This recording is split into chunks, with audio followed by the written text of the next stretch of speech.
طلبہ عزیز، جس عنوان کو لے کر میں آج آپ کے درمیان حاضر ہوا ہوں وہ عنوان ہے ہم عربی عبارت کیسے پڑھیں۔ عام طور سے جو طلبہ عربی اول سے لے کر بڑی کلاسوں تک، چاہے عالیہ اولیٰ ہو عالیہ ثانیہ ہو، کوئی بھی کلاس ہو، ان کو یہی شکایت رہتی ہے کہ مولانا نحو کے قاعدے تو ہمیں یاد ہو گئے لیکن ہم عربی عبارت حل نہیں کر پا رہے ہیں، اس کی کیا وجہ ہے؟ میں نے جو اس کے بارے میں غور و فکر کیا تو 3 باتیں میرے سامنے آئیں، اور تینوں باتیں اتنی اہم ہیں، اگر صرف عربی اول کا طالب علم ہی نہیں، چاہے کوئی سی بھی درسگاہ کا طالب علم ہو، اگر وہ 3 بنیادی غلطیاں کر رہا ہے تو وہ طالب علم عربی عبارت حل نہیں کر سکتا۔ سب سے اہم غلطی جو ہم طلبہ کرتے ہیں، جو استاذ پڑھانے کے لیے آتے ہیں، جو بھی کتاب ہوتی ہے، جیسے کہ ہم عربی اول میں جو ہم کتاب پڑھتے ہیں عربی ادب کی، والقراءۃ الراشدہ اول پڑھتے ہیں، استاذ پڑھاتے ہیں تو بچے یہ کرتے ہیں کہ عام طور سے آج کل کا جو فیشن چل رہا ہے، کچی پینسل سب کے پاس رہتی ہے، اس کچی پینسل سے وہ جو بھی لفظ آتا ہے، مثال کے طور پر ضربہ آیا، ضربہ کے معنی آتے ہیں مارنا، اب طالب علم اس لفظ کے معنی کو یاد نہیں کرتے، کاپی پر نہیں لکھتے، بلکہ کتاب پر ہی کچی پینسل سے مارنا لکھ دیتے ہیں۔ 1-2 سبق کے بعد پھر وہی لفظ آیا، پھر ہم نے یہی کیا، کچی پینسل سے پھر ہم نے وہاں پر اس کے معنی لکھ دی، مارنا، اس طرح کرتے رہے، القراءۃ الراشدہ اول پوری ہو گئی، ہم ثالثہ میں پہنچے، ثالثہ میں بھی ہمارا یہی حال رہا، ہم رابعہ میں پہنچے، رابعہ میں بھی ہمارا یہی حال رہا، ہمیں الفاظ بالکل بھی یاد نہیں رہے کہ ہم نے کون کون سے الفاظ پڑھے ہیں، جس لفظ کو بھی ہم پڑھتے ہیں اس کے معنی ہم کتاب پر لکھ دیتے ہیں، وہ وہیں تک محدود رہتے ہیں، کتاب جمع کر دی جاتی ہے، ہم بھول جاتے ہیں۔ تو عام طور سے طلبہ کو الفاظ و معنی یاد نہیں ہوتے۔ گردان آپ کو آگے، پہلے ماضی کی گردان یہ ہوتی ہے، اور واحد متکلم کا جو صیغہ ہے وہ ضربت ہے، لیکن آپ کو ضربہ کے معنی نہیں معلوم ہے تو ضربتو کا ترجمہ میں نے مارا آپ بالکل نہیں کر پاؤ گے۔ تو سب سے بنیادی غلطی جو طلبہ کرتے ہیں وہ یہ کرتے ہیں کہ الفاظ یاد نہیں کرتے ہیں۔ جب آپ کے الفاظ یاد نہیں ہوں گے تو عربی عبارت آپ کو بہت ہی مشکل سے آپ تھوڑی بہت حل کر پاؤ گے، میں تو یہ کہوں گا کہ آپ تھوڑی بھی حل نہیں کر پاؤ گے۔ تو سب سے اہم اور جو بنیادی غلطی طلبہ کرتے ہیں وہ کیا کرتے ہیں بیٹا؟ ہم یہ غلطی کرتے ہیں کہ الفاظ یاد نہیں کرتے ہیں۔ دوسری غلطی طلبہ کیا کرتے ہیں؟ دوسری غلطی یہ کرتے ہیں کہ ہم نے مبتدا خبر، موصوف صفت، مضاف مضاف الیہ کے قاعدے پڑھ لیے، ان کی ترکیب بھی ہم نے پڑھ لی، یہ مضاف ہے یہ مضاف الیہ، لیکن ہمیں اس کا استعمال کرنے کا طریقہ نہیں معلوم ہوتا۔ میں عام طور سے جو کاپیاں چیک کرتا ہوں اس میں طلبہ ایسی غلطیاں موصوف صفت اور مضاف مضاف الیہ بھی کر دیتے ہیں جن غلطیوں کو ان طلبہ سے امید بھی نہیں کی جا سکتی ہے، ایسی غلطی کر دیتے ہیں۔ اب کسی طالب علم نے یہ ترجمہ کیا، کوئی عبارت آ گئی ھذا الولد، اب ھذا الولد میں وہ کہتے ہیں کہ ھذا مبتدا ہے، الولد وہ اس کی خبر بنا دیتے ہیں۔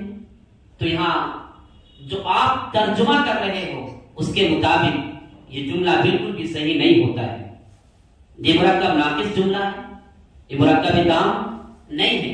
مرکب تام یہ اس وقت ہوتا جب آپ کہتے ھذا ولد، یہ لڑکا ہے، آپ ترجمہ کرتے ہو ھذا الولد۔ اسی طریقے سے آپ دیکھتے ہو کہ عبارت میں جو مضاف مضاف الیہ ہوتے ہیں، ایک مضاف مضاف الیہ آیا، موصوف صفت آئے، مبتدا خبر آئے، ایک بڑا جملہ بن جاتا ہے۔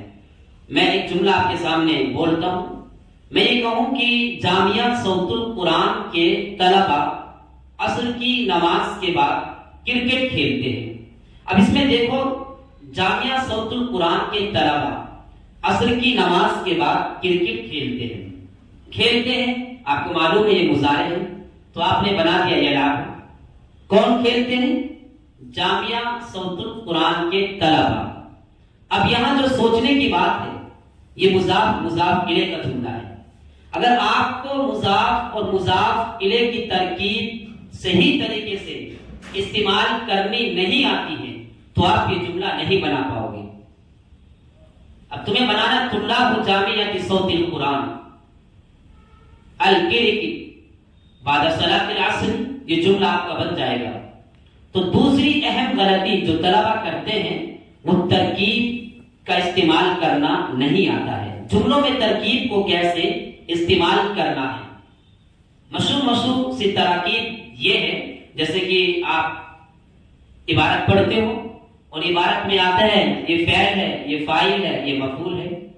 اگر آپ کو یہ نہیں معلوم یہ فاعل ہے یہ مفعول ہے تو آپ اعراب غلط لگاؤ گے، آپ صحیح اعراب لگا ہی نہیں سکتے۔ اس لیے ہمیں اور آپ کو یہ چاہیے کہ جن اساتذہ سے بچے پڑھتے ہیں ان اساتذہ سے وہ خوب مشق کریں اور ان تراکیب کو اپنے جملوں میں استعمال کریں۔ دو غلطی، اور تیسری سب سے اہم غلطی ہوتی ہے کہ طلبہ کو جو ضمیر ہوتی ہے اور غائب کی ضمیر وہ استعمال کرنا نہیں آتا ہے۔ حاضر کی ضمیر تو طلبہ استعمال کر لیتے ہیں اور سمجھ لیتے ہیں، لیکن غائب کی ضمیر طلبہ استعمال نہیں کر پاتے ہیں۔ غائب کی ضمیر سے مراد کیسے؟ اب مثال کے طور پر میں کہوں کہ دو لڑکے میدان میں کھیل رہے ہیں، آپ بنائیں گے الولدان۔ اب سوال یہ پیدا ہوتا ہے یذہبو بنے گا یا یذہبانی لائیں گے؟ اب یہاں پر ضمیر جو پیچھے لوٹے گی، آپ کو نہیں معلوم ہے، چلو ہم نے مان لیا، آپ یہاں پر کہہ دو یذہبانی یلعبانی، الولدانی یلعبانی، دو لڑکے کھیلتے ہیں، فی المجال میدان میں۔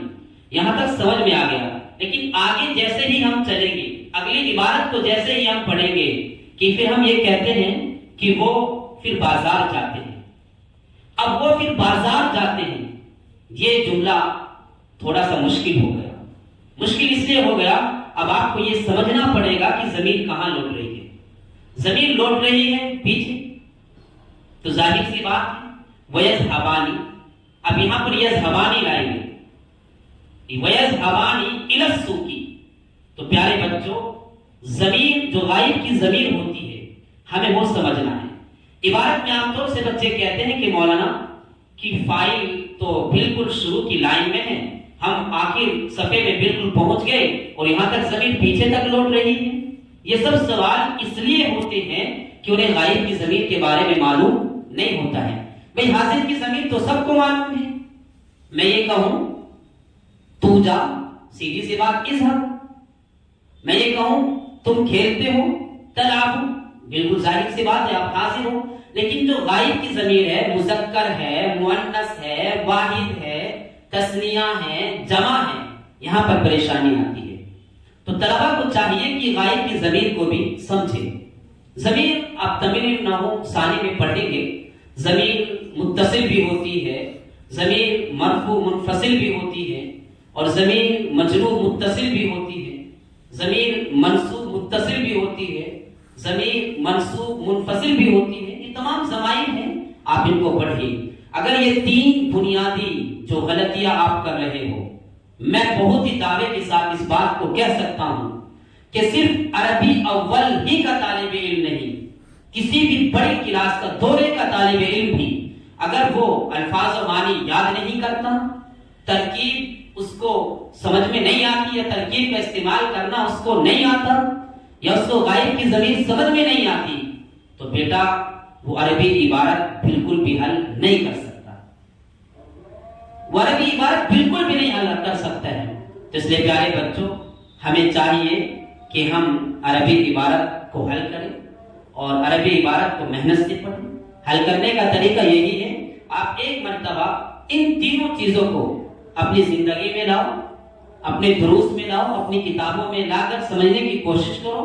انشاءاللہ تمام عربی کتب آپ کے لیے آسان ہو جائے گی.